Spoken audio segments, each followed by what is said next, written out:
ದಲಿತ ಯುವಕನ ಮೇಲೆ ಪಿಎಸ್ಐ ಹಲ್ಲೆ ಪ್ರಕರಣಕ್ಕೆ ಸಂಬಂಧಪಟ್ಟ ಹಾಗೆ ಪಿಎಸ್ಐ ಗುರುರಾಜ್ ಅಮಾನತು ಮಾಡಿ ಆದೇಶವನ್ನು ಹೊರಡಿಸಲಾಗಿದೆ. ಕುಕನೂರ ಪೊಲೀಸ್ ಠಾಣೆಯ ಪಿಎಸ್ಐ ಗುರುರಾಜ್ ಅಮಾನತು ಮಾಡಿ ಆದೇಶವನ್ನು ಹೊರಡಿಸಿದ್ದಾರೆ ಎಸ್ಪಿ ರಾಮ್ ಅರಸಿದ್ದಿ. ದಲಿತ ಯುವಕನ ಮೇಲೆ ಪಿಎಸ್ಐ ಹಲ್ಲೆ ಪ್ರಕರಣಕ್ಕೆ ಸಂಬಂಧಪಟ್ಟ ಹಾಗೆ ಪಿಎಸ್ಐ ಗುರುರಾಜ್ ಅಮಾನತು ಮಾಡಿ ಆದೇಶವನ್ನು ಹೊರಡಿಸಲಾಗಿದೆ. ಕುಕನೂರ ಪೊಲೀಸ್ ಠಾಣೆಯ ಪಿಎಸ್ಐ ಗುರುರಾಜ್ ಅಮಾನತು ಮಾಡಲಾಗಿದೆ. ಎಸ್ಪಿ ರಾಮ್ ಅರಸಿದ್ದಿ ಅವರು ಈ ಒಂದು ಆದೇಶವನ್ನ ಹೊರಡಿಸಿದ್ದಾರೆ. ದಲಿತ ಗಾಳೆಪ್ಪ ಮೇಲೆ ಹಲ್ಲೆ ಮಾಡಿದಂತಹ ಪಿಎಸ್ಐ ಗುರುರಾಜ್ ಗಾಳೆಪ್ಪ ಮೇಲೆ ಹಲ್ಲೆಯನ್ನ ಖಂಡಿಸಿ ದಲಿತ ಮುಖಂಡರು ಪ್ರತಿಭಟನೆಯನ್ನ ನಡೆಸಿದ್ದಾರೆ. ದಲಿತ ಯುವಕ ಗಾಳೆಪ್ಪ ಮೇಲೆ ಪಿಎಸ್ಐ ಹಲ್ಲೆ ಪ್ರಕರಣಕ್ಕೆ ಸಂಬಂಧಪಟ್ಟ ಹಾಗೆ ಪಿಎಸ್ಐ ಗುರುರಾಜ್ ಅಮಾನತು ಮಾಡಿ ಆದೇಶವನ್ನ ಹೊರಡಿಸಲಾಗಿದೆ. ಕುಕನೂರು ಪೊಲೀಸ್ ಠಾಣೆಯ ಪಿಎಸ್ಐ ಗುರುರಾಜನ್ನ ಅಮಾನತು ಮಾಡಲಾಗಿದೆ. ಅಮಾನತು ಮಾಡಿ ಆದೇಶ ಹೊರಡಿಸಿದ್ದಾರೆ ಎಸ್ಪಿ ರಾಮ್ ಅರಸಿದ್ದಿ ಅವರು. ದಲಿತ ಗಾಳೆಪ್ಪ ಮೇಲೆ ಹಲ್ಲೆ ಮಾಡಿದಂತಹ ಪಿಎಸ್ಐ ಗುರುರಾಜ್ ಅವರನ್ನ ಅಮಾನತು ಮಾಡಿ ಆದೇಶವನ್ನ ಹೊರಡಿಸಲಾಗಿದೆ. ಗಾಳೆಪ್ಪ ಮೇಲೆ ಹಲ್ಲೆಯನ್ನ ಖಂಡಿಸಿ ದಲಿತ ಮುಖಂಡರು ಪ್ರತಿಭಟನೆಯನ್ನ ನಡೆಸಿದ್ದಾರೆ. ಜಾತಕ್ಕಾಗಿ ಈ ರೀತಿಯಾಗಿ ಹಲ್ಲೆಯನ್ನ ನಡೆಸಿರುವಂಥದ್ದು.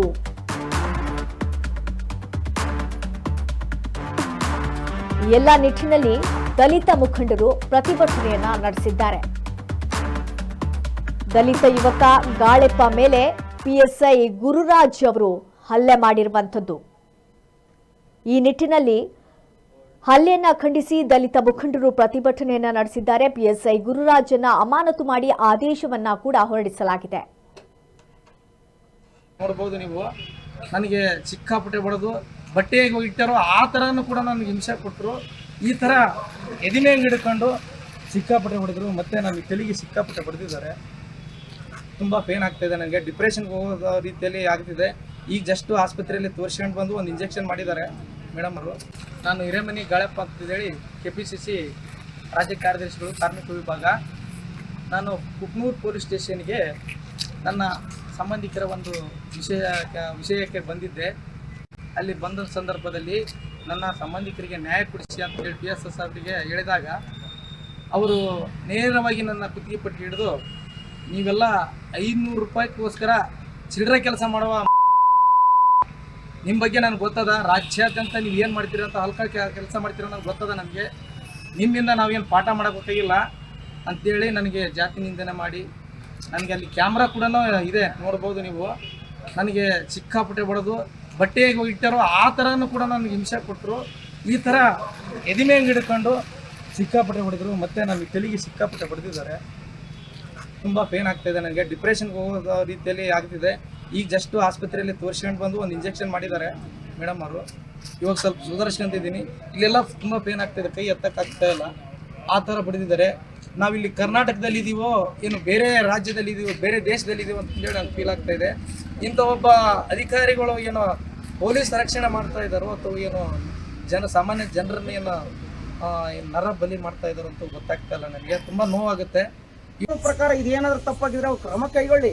ಆದರೆ ಹಲ್ಲೆ ಮಾಡುವ ಅಧಿಕಾರ ಯಾರು ಕೊಟ್ಟರು ಸರ್? ನೀವು ಹೇಳ್ಬೇಕಾಗ್ತದೆ. ನೆಕ್ಸ್ಟು ಆಮೇಲೆ ಇಷ್ಟೆಲ್ಲ ಆಗಿದ್ಮೇಲೆ ಅವ್ರಿಗೆ ರಕ್ತ ಬರಂಗೆ ಬಾರಿಸಿದ್ದಾರೆ, ತಲೆ ಗುದ್ದಿದ್ದಾರೆ, ಆಮೇಲೆ ಶರ್ಟ್ ಹರಿದಿದ್ದಾರೆ. ನೀನೇನು ಮಾಡ್ಕೊಳ್ತೀವಿ ಅಂತ ಹೇಳಿದ್ದಾರೆ ಮಹಾಂತೇಶ್ ಅಂತೇಳಿ ನಾವು ವಕೀಲರು ಅಂಥವ್ರನ್ನ ಹೊರತುಪಡಿಸಿ ನೀವು ನಮ್ಗೆ ಸಹಕಾರ ಮಾಡಿದ್ದಕ್ಕೆ ನೀವೆಲ್ಲ ನಮ್ಗೆ ಸಹಕಾರ ಕೊಟ್ಟಿದ್ದೀರಾ ಸರ್. ನಾವು ಒನ್ ಅವರ್ ಒಳಗೆ ತಮ್ಮಿಂದ ಅದಕ್ಕೆ ನಿರೀಕ್ಷೆ ಮಾಡ್ತೇವೆ ಮತ್ತು ಹೊರಗಡೆ ನಾವು ಯಾವುದೇ ರೀತಿ ಇದನ್ನ ಅರ್ಥ ಮಾಡ್ಕೊಳ್ರಿ. ಅಡ್ಮಿಟೆಡ್ ಸಾಕಿದ್ರು ಅವ್ರು ವಿಷಾದ ವ್ಯಕ್ತಪಡಿಸಾರ, CCTV ಫುಟೇಜ್ ವೀಕ್ಷಣೆ ಮಾಡ್ಯಾರ, ಕೃತ್ಯ ನಡೆದಿದೆ, ಅಲ್ಲೇ ಆಗಿದೆ ಅಂತ ಅಡ್ಮಿಟ್ ಮಾಡ್ಕೊಂಡಾರ. ಸರ್ ಅಡ್ಮಿಟ್ ಮಾಡ್ಕೊಂಡಿರೋದ್ರಿಂದ ನಮಗೆ ತನಿಖೆ ಮತ್ತು ಯಾವುದೇ ಇನ್ವೆಸ್ಟಿಗೇಷನ್ ಅಗತ್ಯ ಇಲ್ಲ. Already investigation was done sir ಪ್ರಕಾರ. ಯಾಕಂದ್ರೆ ದೃಶ್ಯಾವಳಿಯಲ್ಲಿ ಈಗಾಗಲೇ ದಾಖಲು ಕೂಡ ಆಗಿದೆ. ಸರ್ ಹೇಳಿರೋದು ಕಾನೂನಿನ ಪ್ರಕಾರ SC/ST ದೌರ್ಜನ್ಯ ಕಾಯ್ದೆ ಅಡಿಯಲ್ಲಿ ದೂರು ಬಂದ ತಕ್ಷಣ ಇವರು CCTV ಪರಿಶೀಲನೆ ಮಾಡ್ಯಾರ. ಪರಿಶೀಲನೆಯಲ್ಲೂ ಸತ್ಯಾಂಶ ಕಂಡು ಬಂದಿದೆ. ಇಲ್ಲಿ ಬಂದು ನಾವು ಅಪಾಲಜಿ ಕೇಳೋದು ಅಥವಾ ಇನ್ನೇನಾದ್ರೂ ಮಾಡೋದಾದ್ರೆ ಹಾಗಾದ್ರೆ ಇನ್ನೊಂದು ದೌರ್ಜನ್ಯ ಮಾಡ್ತಾರ, ಬಡಿತಾರ, ಅಪಾಲಜಿ ಕೇಳ್ತಾರ. ಅಕಸ್ಮಾತ್ ನಾನು ಅಮಾಯಕ ಆಗಿದ್ರೆ ಒಂದ್ ಸುಳ್ಳು ಕೇಸ್ ಹಾಕ್ತಾರ. ಹಾಗಾದ್ರೆ ಇದು ಕೊನೆ ಯಾವಾಗ? ಈ ಕೇಸ್ ಇವತ್ತು FIR ಆಗ್ಬೇಕು. ನಮ್ದು ಎರಡೇ ಬೇಡಿಕೆ ನೋಡಿ, ಎರಡೇ ಬೇಡಿಕೆ. ಒಂದು FIR ಆಗ್ಬೇಕು, ಸಸ್ಪೆನ್ಷನ್ ಆಗ್ಬೇಕು. ಆಲ್ರೆಡಿ ನಮ್ಮ ಒಬ್ಬ ಸ್ನೇಹಿತರು ಈಗ ಪರಮೇಶ್ವರ್ ಗೃಹ ಮಂತ್ರಿಗಳಿಗೆ ನಿರಂತರವಾಗಿ ಸಂಪರ್ಕದಲ್ಲಿದ್ದಾರೆ. ಅವ್ರ ಸಂಪರ್ಕ ಬಂದ್ರೆ ಕೂಡಲೇ ಕೂಡ ಇದು ರಾಜ್ಯ ಮಟ್ಟದಲ್ಲಿ ಕೂಡ ಹೋರಾಟವನ್ನು ನಾವು ಹಮ್ಮಿಕೊಳ್ಬೇಕಾಗುತ್ತೆ. ಕೆಲವರ ವೈಯಕ್ತಿಕ ಹಿತಾಸಕ್ತಿಗಳಿಗೆ ಇಂತಹ ದೌರ್ಜನ್ಯಕ್ಕೊಳಗಾದಂತ ವ್ಯಕ್ತಿಗಳ ಮೇಲೆ ಯಾವುದೇ ರೀತಿಯಿಂದ ಅನ್ಯಾಯವಾಗಬಾರ್ದು. ನಾವೆಲ್ಲರೂ ಕೂಡ ಆರ್ಥಿಕವಾಗಿ ಸ್ಥಿತಿವಂತರಿದ್ದೀವಿ, ಯಾವುದೇ ಆಮಿಷಕ್ಕೂ ಬಲಿ ಆಗ್ಬಾರ್ದು. ಇಂಥ ಬಸವಾದಿ ಶರಣ ವ್ಯಕ್ತಿಗೆ ಅನ್ಯಾಯ ಆಗಿದೆ ಅಂದ್ರೆ ನಮ್ಗೆ ಎರಡೇ ಬೇಡಿಕೆ, ಮಾನ್ಯ DYSP ಸಾಹೇಬ್ರ ಒಪ್ಕೊಂಡ್ರ ಪ್ರಕಾರನೇ ತನಿಖೆ. ನೀವು ಏನಾರ ಸ್ಪಾಟ್ ಡಿಸಿಷನ್ ತಗೊಳ್ಳಲಿಲ್ಲ, ಮುಂದಿನ ನಾಳಿನ ನಡೆ ಬಹಳ ಕ್ರೂರವಾಗಿರುತ್ತಾ. ದಯವಿಟ್ಟು ನೀವು ಗಮನ ಹರಿಸ್ರಿ. ನೀವು ಎಲ್ಲ ಎಂಕ್ವೈರಿ ಮಾಡ್ತೀವಿ,